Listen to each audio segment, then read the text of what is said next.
Um projeto aprovado na Câmara de Belo Horizonte tem dado o que falar. É que a proposta de autoria do vereador Nicolas Ferreira, do PL, proíbe o uso da linguagem neutra, ou não binária, nas escolas. Mas o que é uma linguagem neutra, né? A gente está falando sobre uma forma encontrada para que as pessoas que não se identificam com gênero masculino ou feminino se sintam representadas. Então, o que acontece? As terminações, né? O ou o a, o o que determina, né, o gênero masculino, o a, gênero feminino, são substituídas por outras, por exemplo, o e, o arroba, o x, o u. Sobre esse projeto, sobre essa questão, a gente vai conversar agora com o vereador Nicolas Ferreira. Oi, vereador, boa noite para o senhor, bem-vindo aqui ao nosso programa, um prazer falar com o senhor mais uma vez. Boa noite a todos e obrigado a todos que estão nos escutando. Vereador, vamos começar falando do objetivo do projeto. Qual é o principal objetivo? O que o senhor pensou a respeito desse projeto quando foi apresentado?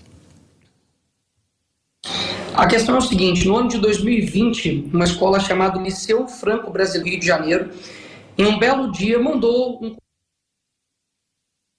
o queridos alunos, dizendo que eles iriam instituir a linguagem neutra na escola. Aqui em Belo Horizonte, nenhuma escola é impedida de fazer o mesmo. Então, surgiu a ideia da gente fazer esse projeto de lei que essa linguagem neutra seja institucionalizada tanto nas escolas privadas quanto públicas e aplicando sanção para a instituição educacional que faça isso. Por quê? Nós sabemos que a linguagem neutra ela não é inclusiva, pelo contrário, ela é excludente. Uma vez que as pessoas com dislexia, surdos, pessoas cegas, não irão facilitar a comunicação deles, pelo contrário, vai simplesmente atrapalhar. E a gente sabe que é uma tirania, né, da minoria, uma vez que nem 2% da população não se considera nem homem nem mulher, ou seja, são os não, sendo que 98% aí seriam homens e mulheres e estariam aí de fato tendo que se ajoelhar perante essa tirania aí da minoria. Então a gente sabe que é um projeto cultural, porque a nossa linguagem ela diz respeito à nossa cultura, ela é formada por povo, território e língua. Então nossa língua portuguesa ela é um patrimônio que deve ser preservado e não ser aí usado como ferramenta ideológica para poder destruir a nossa língua. A gente sabe que hoje nós temos tantas prioridades, né, a estrutura das escolas, as merendas, as pessoas realmente estão com uma dificuldade educacional absurda e a linguagem neutra não vem para poder ajudar, vem só para atrapalhar e destruir um patrimônio da nossa cultura brasileira. Na visão do senhor, o que tem de inadequado na linguagem neutra ou na linguagem não binária, né, como se diz? É um absurdo, né, você utilizar, modificar a linguagem neutra para fins ideológicos. Se eu não posso, por exemplo, instituir para as pessoas um certo tipo de pronome. Imagina se eu falo, olha galera, eu quero que vocês me chamem agora, eu tenho um adjetivo, eu quero que vocês me chamem só de lindo e maravilhoso. Caso contrário, vocês são preconceituosos. Você não pode utilizar a língua ao seu prazer. A língua portuguesa, ela deve ser preservada. Inclusive, numa tentativa de fazer isso na França, a Academia Nacional de Letras na França, ela diz que caso isso fosse feito na França, essa aberração linguística, isso colocaria em dificuldade, isso colocaria em risco a língua francesa. Nós temos também o Sérgio Pachá, que é lexicógrafo, chefe da Academia de Letras do Brasil, que afirmou que, de fato, ninguém pode utilizar da língua para fins ideológicos e ninguém pode mudar a seu bel prazer. Então não é uma questão simplesmente de direita, por mais que eu nunca vi alguém de direita defender boa noite a todos, mas eu já vi pessoas de esquerda defendendo isso. Então, para mim, como eu já disse, somente atrapalha no âmbito educacional e não vem para poder ajudar de forma alguma. E aí, quem não se identifica com gênero masculino e feminino, nesse caso, é obrigado a se identificar com o a ou com o ou nas terminações de certas palavras que determinam gênero? A pessoa pode sentir o que ela quiser. Agora, impor isso para as pessoas, que eu já acredito que é errado. Suponhamos que eu comece a impor agora as realidades ao meu bel prazer. Então, a verdade não existe mais, né? Então, se eu me sentir certo e você falar que eu sou errado, você é um certafóbico. Se eu me sinto agora com 2 metros de altura, eu posso jogar no NBA. Se eu me sinto uma mulher, eu posso entrar dentro do banheiro feminino. Isso gera uma brecha muito grande, a ficar mudando a realidade de acordo com a sua vontade. Existe uma realidade e você não pode ficar mudando ela de acordo com a sua vontade. Hoje a gente sabe que a gente está falando de uma parte da população que já é bastante discriminada, que já tem lutado por direitos, exige de certa forma e vem lutando por representatividade. O nosso povo ele é muito diferenciado, miscigenado, e essas características diferentes que fazem no povo brasileiro ser o que é. A questão da linguagem não binária não garantiria essa representatividade tão necessária, principalmente no momento que a gente está vivendo, vereador? Não. Como eu disse, não temos nem 2% de pessoas que se consideram não binárias e os outros 98%. E os homens e as mulheres? Eles vão ter que se adaptar, os surdos, os dislexos, os cegos, por exemplo, vão ter que se adaptar simplesmente porque tem 2% da população que querem modificar a língua portuguesa e gerar diversos outros problemas. Isso não diz respeito a direito, isso diz respeito a um privilégio, onde toda uma maioria tem que se adaptar porque tem uma minoria que está querendo uma falsa representatividade na linguagem. É igual, como por exemplo, houve também a discussão essa semana na Câmara Municipal da questão dos banheiros, né? Agora eu me sinto mulher, eu entro no banheiro do homem. Os homens e as mulheres, que são a maioria, eu posso chegar e perguntar aqui, e os homens? Onde fica a representatividade dos homens? Onde fica a representatividade das mulheres, no fim das contas? Então não é um grupo, e eu quero fazer uma diferença aqui para os ouvintes. É muito diferente o homossexual do ativista homossexual. Enquanto o homossexual luta por uma aceitação, o ativista homossexual luta por uma imposição. São duas coisas completamente diferentes. O artigo 5º da Constituição já garante os direitos, por exemplo, da pessoa não ser discriminada, não sofrer preconceito por sexo, cor, raça. Então já garante ali os direitos dela. Agora, o que eles querem mais? Que a gente modifique a nossa língua portuguesa, modifique os nossos banheiros, modifique a nossa estrutura familiar a todo custo. Caso você discorde disso, você é um homofóbico, você é um transfóbico. Imagina se eu chegasse para todas as pessoas e dissesse, olha, você é obrigado a acreditar na Bíblia e ir à igreja. Caso contrário, você é um cristãofóbico. Isso não sou autoritário? É a mesma coisa que está acontecendo por essa parcela de ativistas LGBT. A pré-candidata ao Senado pelo PSOL, Sara Azevedo, esteve hoje pela manhã no Café com Política, no Super N 1, no Super N pela manhã, e classificou o projeto do senhor como inútil e inconstitucional, que não passa de uma cortina de fumaça. O que o senhor responderia nesse caso? Inútil é o PSOL, né? Uma vez que no próprio nome do partido tem Partido Socialista Funcionários das PME. É a mesma coisa de eu falar. É a mesma coisa de eu falar Partido Liberdade e Comunismo, Partido dos Negros e dos Nazistas. São coisas antagônicas. Para mim, é inútil a população de Belo Horizonte. É fazer uma mudança num posto da Vila Semig, né, para mudar o nome desse posto para Marielle Franco. E agora, como nós rejeitamos isso, né, o prefeito Fuad vetou isso, agora vai voltar para a Câmara e nós vamos ter que votar com relação a isso, né, gastar o nosso tempo para poder buscar isso, porque eu acho que nos postos de saúde de BH, o povo está com uma saúde muito boa, né, está com uma qualidade de entrega, de estrutura, de profissionais, de médicos excelente, né? E aí a gente tem que ficar preocupando em ficar mudando o posto de saúde para Marielle Franco. Esse é o tipo de projeto inútil que o pessoal apresenta na Câmara. Então eu acredito que as pessoas, né, precisam ver a verdade e não ficar só lendo manchete. Pra vocês terem ideia, eu protocolei 12 projetos de lei aqui nesses meus 1 ano e meio aí de mandato. O PL 157, por exemplo, que aí eles não vão divulgar isso, né? Mas o PL 157 que institui empreendedorismo, noções de direito, cidadania, para serem ali abordados no contraturno das escolas municipais de Belo Horizonte. O 217, que inclusive vai ser votado esse mês, que pede a justificativa dos créditos suplementares aqui de Belo Horizonte, porque o prefeito simplesmente pega o seu dinheiro e não justifica para que ele está utilizando. E o PL 272, que foi para poder revogar o uso de máscaras, algo inútil, hipócrita, que a gente está vivendo hoje em dia, que você, para entrar dentro do shopping, você tem que usar máscara, mas na praça de alimentação você tira. Dentro, por exemplo, do avião, você precisa fazer um distanciamento, mas quando você entra dentro do avião, você está sentado do lado daquela pessoa. É desse tipo de prevenção inútil que eu sempre lutei e vários outros projetos para poder ajudar a população de Belo Horizonte. No total, foram mais de 250 requerimentos que eu já fiz, atendendo as populações, a população de Belo Horizonte, seja tapando buraco, seja vendo as questões ali da rua da pessoa, de poda de árvore, de demandas que as pessoas estão tendo com relação à saúde. Eu tenho uma equipe específica só para poder ir nos postos de saúde, ver a qualidade, e todo mês eu coloco um resumo dos meus trabalhos. Eu duvido você chegar no Instagram agora de uma vereadora do PSOL e ver se há algum tipo de resumo do meu trabalho. Nas minhas redes sociais você vai ver isso. Então, como eu disse aqui anteriormente, para mim inútil é o PSOL, porque de fato tudo que eles fizeram até hoje na Câmara foi histeria, e ficar me chamando, por exemplo, de agressor de mulheres e ficar me representando aí no Ministério Público para poder ganhar palanque para as eleições que estão vindo aí, e acredito que eles estejam com bastante medo, inclusive.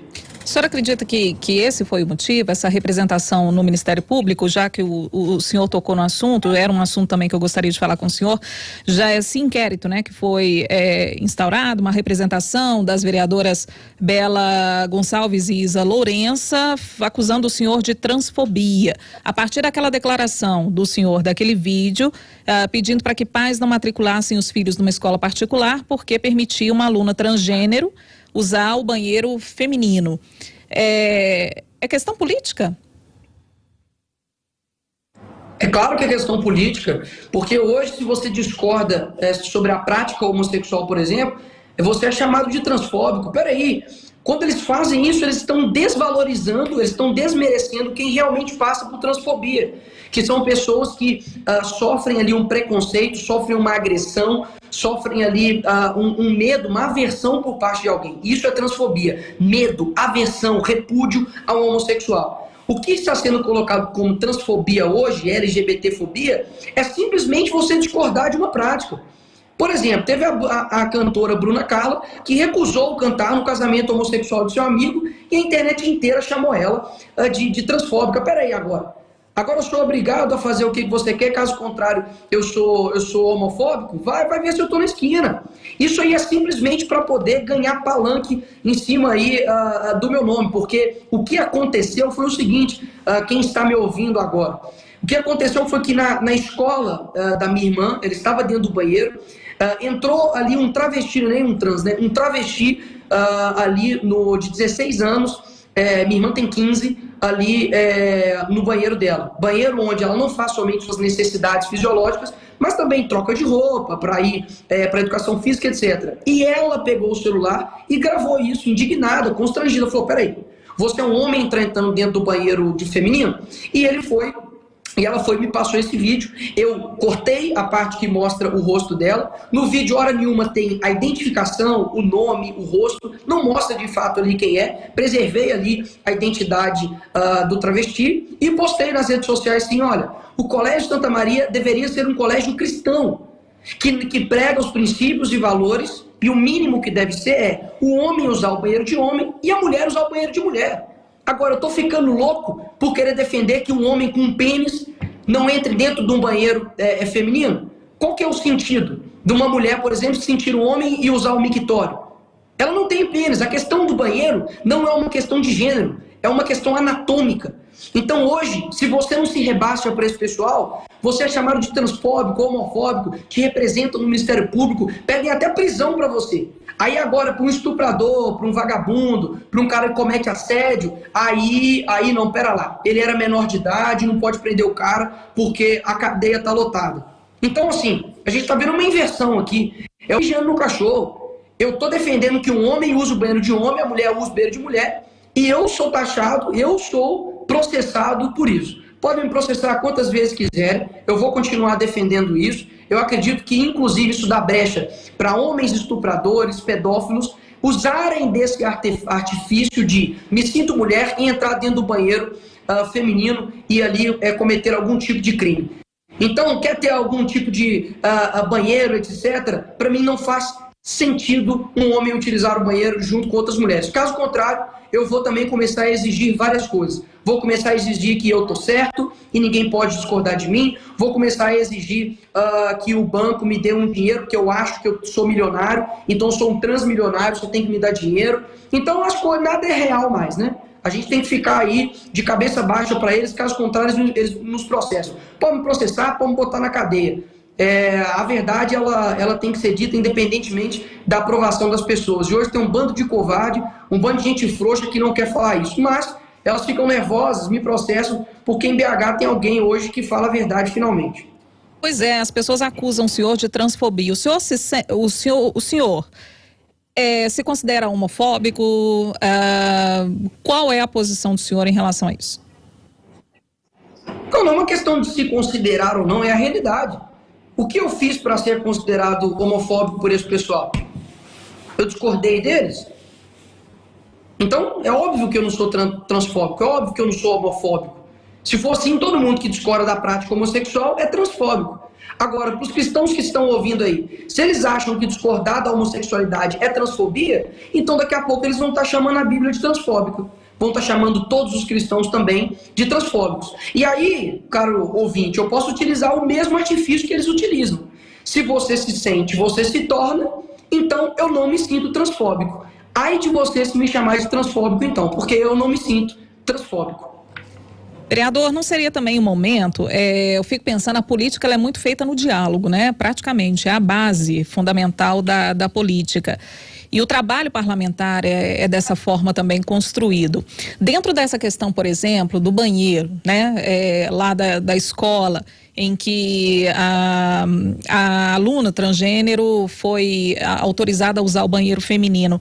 Não seria uma oportunidade, por exemplo, para se discutir, abrir uma audiência pública, colocar essa discussão dentro das salas de aula, falar a respeito, né, desses novos modelos de família, desses novos aspectos da sociedade? O que o senhor pensa a respeito disso?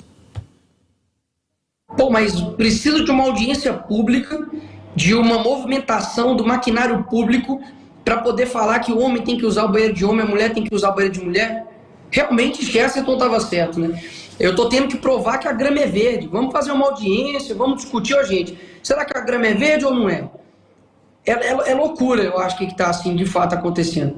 Eu acho que as pessoas ainda não compreenderam o quanto a esquerda ela é perigosa. Ela nunca vai chegar e vai colocar as coisas na política na marra. Elas vão ganhar através da cultura.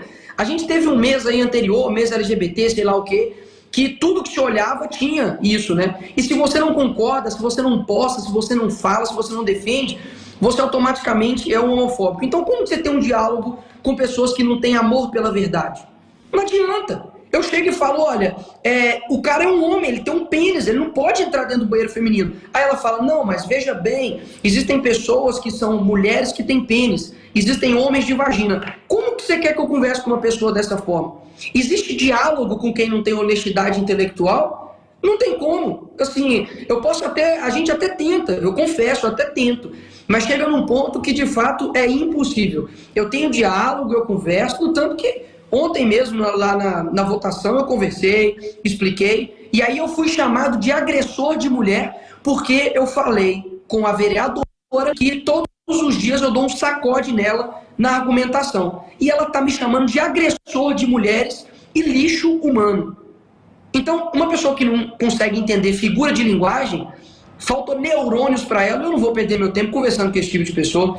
Você me perdoa, mas para mim é uma coisa muito óbvia. Quem é homem vai no banheiro de homem, quem é mulher vai no banheiro de mulher. O senhor esperava uma repercussão tão grande em relação a esse projeto?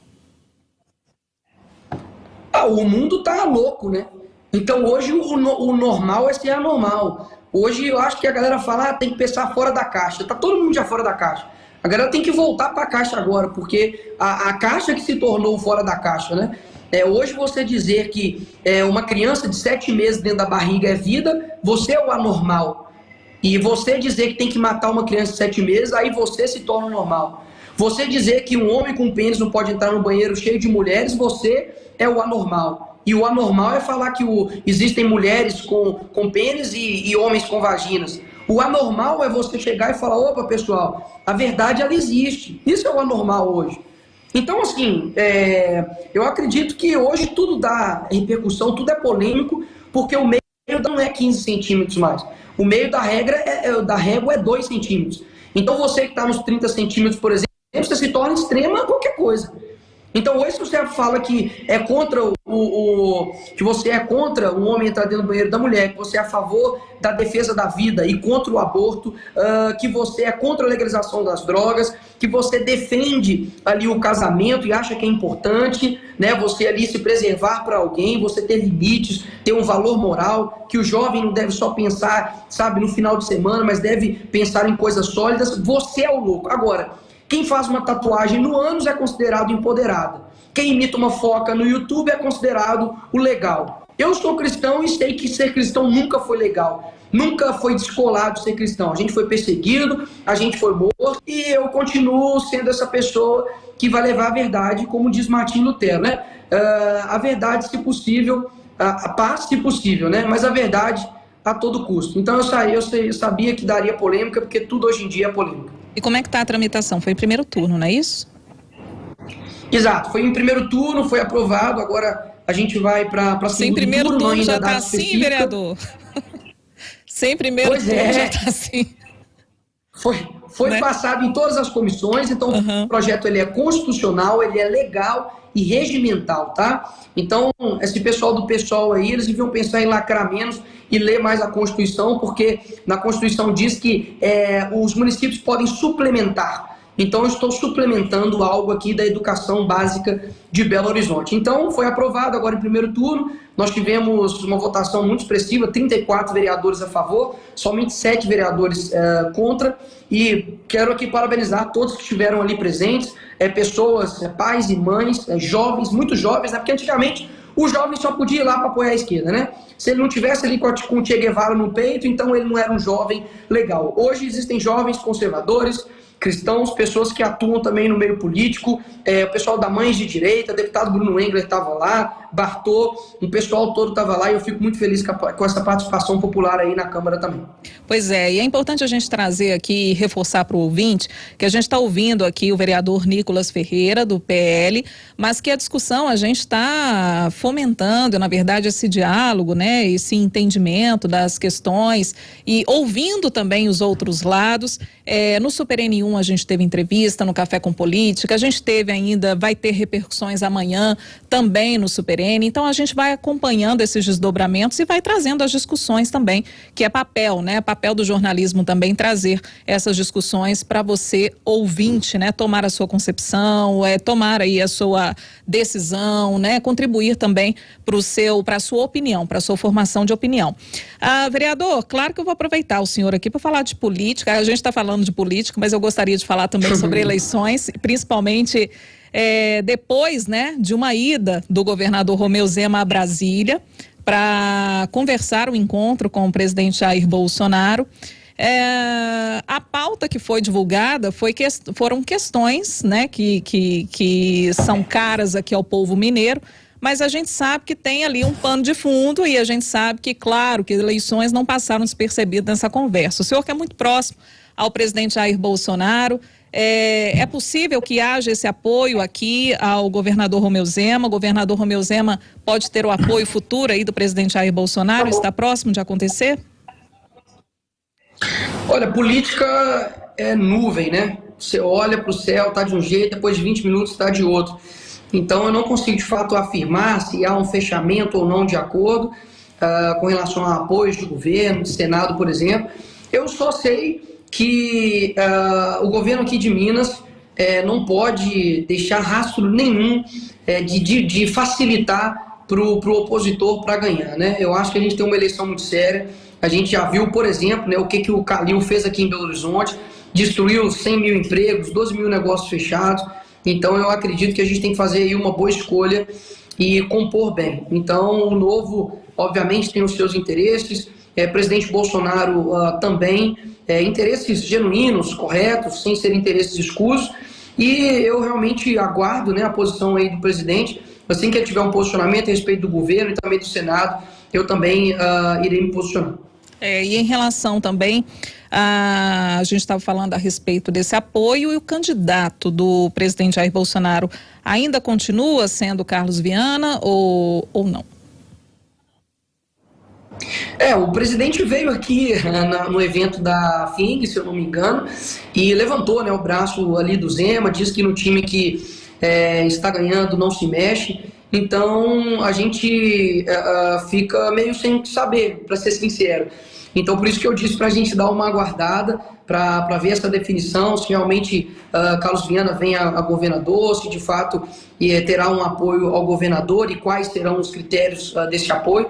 Então a gente realmente fica no aguardo com relação a essas definições aí, que é uma guerra muito maior. Eu sou um mero vereador, uma pessoa que está trabalhando aqui em BH, tenho obviamente um relacionamento aí com o presidente, com as pessoas também do governo, mas nada que seja tão exclusivo assim, a ponto de eu já ter aqui informações privilegiadas. Sou somente um soldado nessa guerra aí.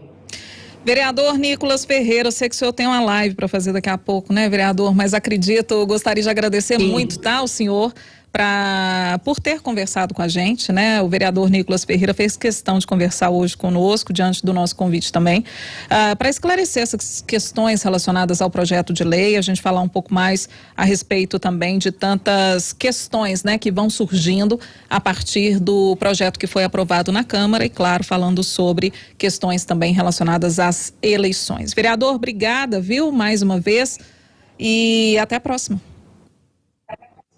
Obrigado você, obrigado aos ouvintes. Eu desejo aí para Belo Horizonte que a cidade realmente ela avance, né, ela cresça. A gente foi muito prejudicado durante a pandemia, principalmente os trabalhadores. Eu defendi arduamente lá na Câmara, enquanto tinha vários vereadores ali de esquerda indo trabalhar, eles estavam defendendo as pessoas ficarem em casa. Então fique em casa e a economia a gente vê depois. A gente está vendo aí uma consequência muito grande da economia que atingiu aí âmbito global, para que a gente tenha uma paciência, para que a gente tenha esperança, né, de que dias melhores de fato virão, mas nós precisamos construir isso. As minhas redes sociais estão aí disponíveis, Nicolas Ferreira DM, no Instagram, Facebook, para vocês verem aí o resumo dos meus trabalhos que eu posto todo mês. No mais, muito obrigado, e a esperança somos nós. Obrigada, vereadora. Agora 7h56. Então, só reforçando que a gente continua, claro, né, com esse debate. São assuntos que a gente precisa falar sobre eles, né? Já que existe polêmica, vamos deixar o assunto às claras. A gente precisa falar a respeito. Então, linguagem não binária, linguagem neutra. Esse é um dos temas que a gente abordou aqui na entrevista com o vereador Nicolas Ferreira.